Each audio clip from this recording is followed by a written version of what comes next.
We're going to tell you what happened to Esther. You're the first ones to know about it. And it's awesome. And it may help you to understand through the practical nature of this conversation everything that we've been saying to you since we got together here today. How you doing? All right.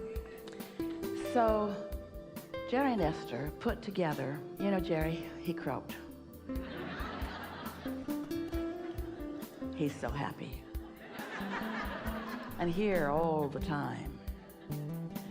So Jerry and Esther found a piece of property, and it was just a few acres, and focused on it, and then in their positive attention to it, another 6 acres adjoining it was offered to them, and then another 7, and then another 20, so that they ended up with approximately 40 acres.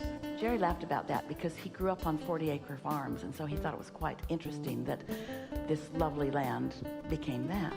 And then they began loving it and building on it. And if you've been listening to us for a while, you've heard us describing the unfolding of the treehouse and the unfolding of this and that and this and that and this and that. There are hundreds of powerful, life-giving examples of how the universe works that they lived, and many of them we talked about. So now here's 40 acres, and Esther just did her income taxes, and she's aware of the enormous upkeep on this acreage.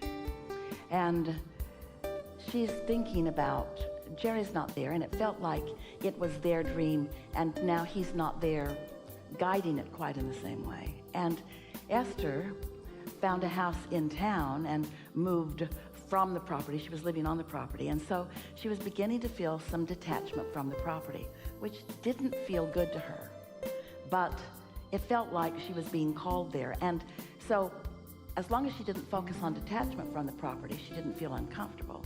As long as she focused on where she was going, she felt wonderful.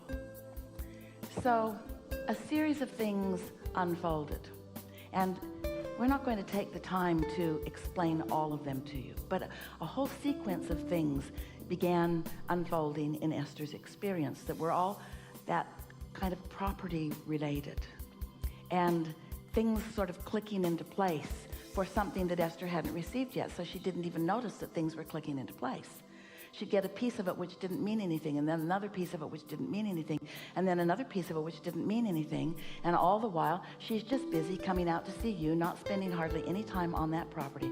And on that property there are man-made waterfalls and river streams and ponds. There's a tree house and beautiful buildings with Buckminster Fuller's creation of a parabolic hyperboloid roof, or it's a paraboloid hyperboloid. Esther can't find the words for it. It's a weird roof, nothing like she'd ever seen before. So anyway, here's this property. And so then as all of this is there, we want you to feel the pre-Jerry and Esther conversation about this. One day, this is going to be very meaningful to you. We know it doesn't feel like it's about you, but it's everything about you. As you get this, you're going to get everything. So one day, many years ago, Jerry and Esther were walking on somebody else's property on a hot summer day, ducking under the cedar trees, and they came out into a little pasture, and Jerry said, "Can you feel this?" And Esther said, "What is this?" And Jerry said, "There must have been happy people here." And they just stood and basked in the deliciousness of that little meadow. And then many years passed, and they bought the 6 acres and the 7 acres and the other and the other and the other and the other. And now they've built what they call their center building. It's the heart of Abraham Hicks Publications.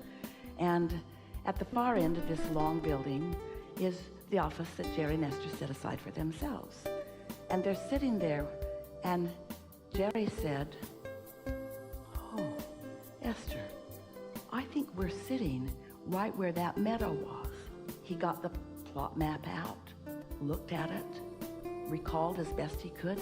Yeah, that's exactly where their office was, right in the middle of where that good-feeling meadow was. Jerry said, "Oh, Esther, will you get Abraham? I really want to talk to them about this." So Esther relaxes, and we join the party in a more obvious way. We're always at their parties, and none of you have any privacy.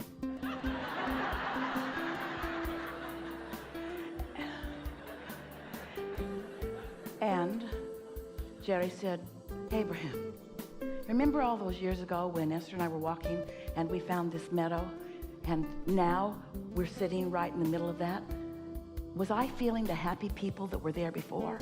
And we said, no, you're the happy people. So, something in the vortex, something already in the vortex, already taking form. They didn't know they had access to it, but they received an impulse and another impulse and another impulse and another impulse and another impulse. So this property is full of all of those kinds of life experiences that gave them and therefore us the opportunity to converse with all of you about the way all of this works. So now, Esther and her lovely, lovely team were in Asheville, North Carolina a few weeks ago. And they used to go to the Biltmore Inn, and then they outgrew the meeting room. And then they've tried some other places that are nice but not the same. And so Esther got an impulse one morning to go back over there and just see what's cooking over there. Now, Esther doesn't usually do that. So she asked Angelica to set an appointment with the people at Biltmore, that she wanted to stop and see what's going on over there. She just wanted to take it in, see it with her own eyes, get a feeling for what they have now.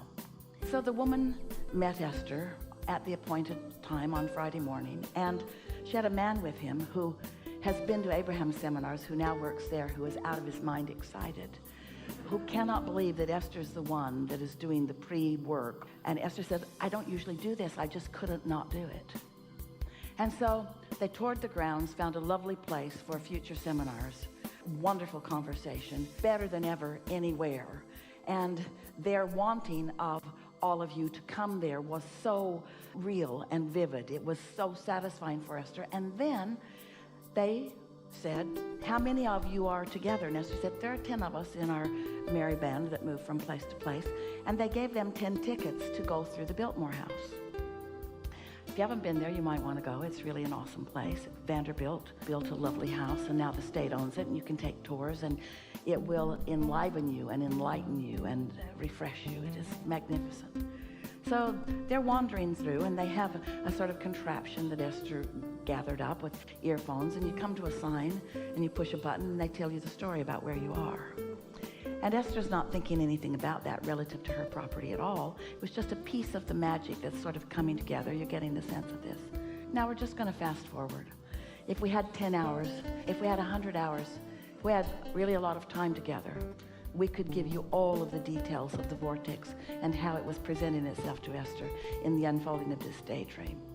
But Esther came out of meditation the other day, and her mind just began to see this Abraham Hicks publications with guided tours, with people seeing the acreage, seeing what they did here and when this process unfolded. In other words, it is the genesis of everything that is here. And what we want you to hear in this is that for Esther, the healing, you might say, the releasing of resistance, the harmony, what feels like the magic to her, it took all that they'd lived before, even before they were on the land, and all that she's living now, and all that's in her future experience long after she is no longer in this physical body. In other words, talk about a blending of the past and the present of the future into a vivid reality that took her breath away. She could not stop thinking about it. Days and days and days and days and days, streams of what people are going to want to know about the unfolding of all of this, vivid for Esther. Now, is it about some place that we want you to go? No. It's about a dream that we wanted Esther to dream. It's about the life that it flooded into Esther as she allowed, for the first time maybe ever in her life, as she allowed herself to understand the perfect continuity between what was, even before she was in her body, what was, even before she knew Jerry, what was when they first came into the area, what was as it evolved, what was, what is, what's coming. Are you getting any sense of this? We want you to feel where you're going. We want you to not reach for the past. We want you to understand that everything that has been the past is the present, and everything that was the past and is the present is also the future. We want you to understand that in all that you've lived, you've created a reality, and that is the true reality. And that's the reality that your daydreams are made of. That's the reality where all of your power is. Have we gone too far? Did we leave you behind? Are you with us? Are you getting this at all? Can you feel the bigness of who you are? You think that you have to dream the dream. We want you to know you already did. You already put all of the components and all of the ingredients of the most magnificent dreams into your vortex. And when you get into the vibrational vicinity of it, by reaching into the future, by getting out ahead of it, by not beating the drum of what is, by not trying to fix what is and improve what is and remember what is or preserve what is, it's not about that. When you allow yourself to find the vibrational frequency of your vortex, it will show you where it wants to go, or better said, where it has already gone. And as you go there, you'll feel the wholeness of who you are going along. Every regret that you've ever had will fade away, because the power of your now will make you understand the importance of what you lived. Did you get it?